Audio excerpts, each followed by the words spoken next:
Hi, this is Congressman Tom Cole. We thought we would talk to you a little bit quickly tonight about the President's upcoming State of the Union address, which I think will be probably the most widely watched speech of his presidency.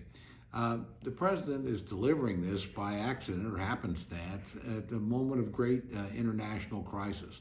And there's no doubt in my mind that the subject that Americans will want to hear him talk about the most is Ukraine and the Russian aggression that's going on there as we speak.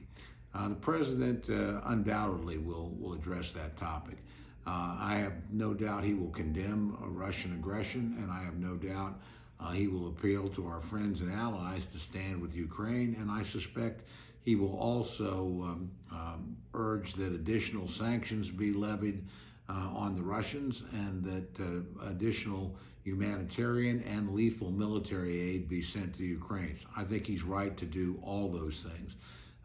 There's no question that this speech will be remembered largely about the manner in which the president addresses this crisis. And it won't just be Americans that are watching it. Frankly, our friends and partners around the world will be watching. Ukraine will be watching. And obviously the Russians and other adversaries that we have around the world will be watching as well. So it's important that the president lay down a very firm line, make it clear that aggression is not going to be allowed to succeed, and that we're going to do everything we can short of committing military force to Ukraine to force the Russians to pay a high price for as long as they continue this.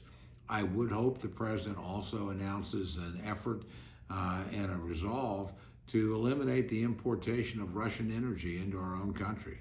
It's unconscionable that while the Russians are literally invading an innocent and weaker country that's not threatened in any way, that America continues to buy almost 600,000 barrels worth of petroleum products a day from Vladimir Putin. We're literally funding his army while it's in the field against people that we're trying to help. Makes no sense at all, and I hope the president acts swiftly on that issue and lays down a firm decision that we'll cease doing that, and we'll develop our own energy supplies going forward. America was energy independent when the president took office. It's not now, but frankly, we can restore capacity pretty quickly. And we have friends that we can count on in other parts of the world, particularly Canada, Mexico, our immediate neighbors, who will help us supply energy.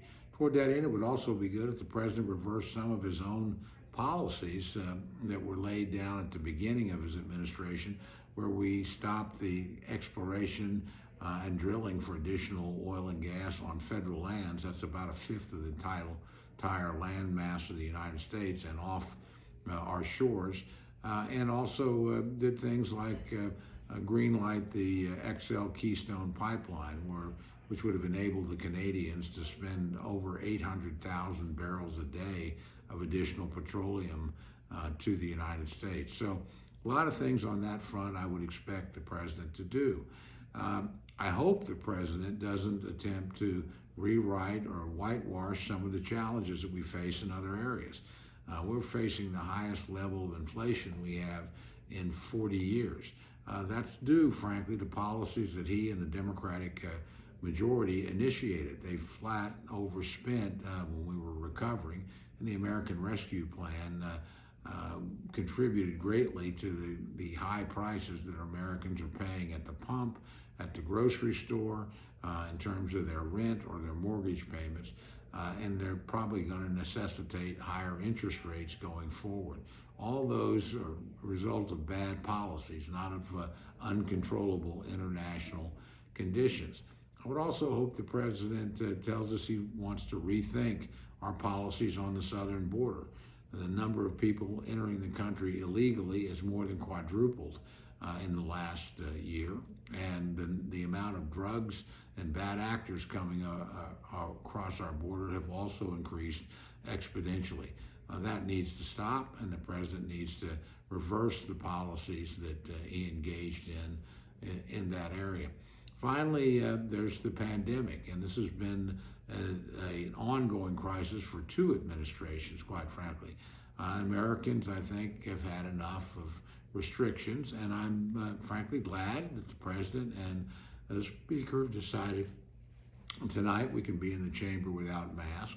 The president will rightfully celebrate the achievement of American science and getting multiple vaccines and therapeutics. We should be proud of that. We have a lot of weapons in our arsenal that we did not have 2 years ago. The president has some role in the distribution and development of some of those things, and that's a good thing. And that should give the American people confidence going forward.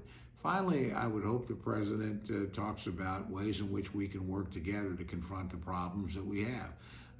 Our number one problem, frankly, is the Russians and the Chinese are challenging the post-Cold War world order in ways that make life more dangerous. You're seeing that play out in Ukraine right now.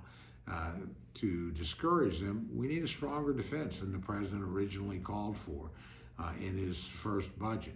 And I think Democrats and Republicans are probably prepared to give him the support he needs for a much more robust defense budget, and frankly also to work with him to provide the resources that our friends in Ukraine need, both in the humanitarian and lethal sense, to protect themselves.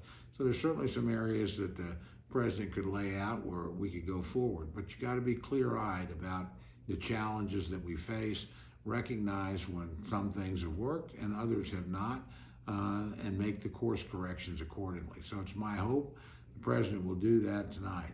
But most important of all, he has to show resolve, and I think he will, about confronting Russian aggression in Ukraine and about helping people who are literally being killed and terrorized by the Russian military as we speak. That simply can't be allowed to stand. This is the biggest breach of European peace in 75 years. We haven't seen anything like it since the Second World War. It's very important that the Russians and other people who would do similar things in other parts of the world draw the appropriate lesson. If we break the peace, then the United States will rally its allies, its friends, and its neighbors and work to help those who are being attacked and to discourage the aggressors.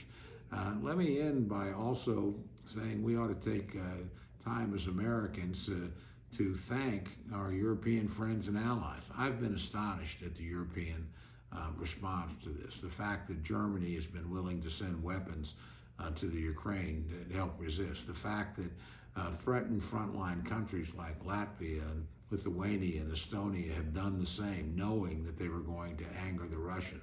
The fact that some of our oldest and best allies, the British and the French, have been direct and forthright in their not only their condemnations, but their dispatch of military supplies and troops to frontline nations. And I applaud the president for sending our own forces, not to Ukraine, where we do not have the obligation, and to be fair, the Ukrainians have not asked for help, but to reassure our friends in Poland in Romania and Lithuania, Lithuania, Estonia, other frontline countries, and Germany, that the United States is good to its word. And NATO is a sacred obligation, and if any of our allies were directly attacked by Russia, it would merit and receive a swift American military response. So I applaud the president for having done that. I think it was the right thing to do, but there's a lot more to do going forward to discourage the Russians and frankly to correct some of the domestic mistakes that I think have been made in the opening year of the Biden administration. So look, we have our partisan differences with the president, but we're all Americans. And so I wish the president well, and I wish him good luck tonight. Wish him good fortune in the days ahead. And I think he has an opportunity to rally and the American people and to reset the course of his administration. It's my fervent hope that he does so tonight. And if he does, I'm sure he'll get a very positive response from members of Congress on both sides of the aisle, but much more importantly, a very positive response from the American people.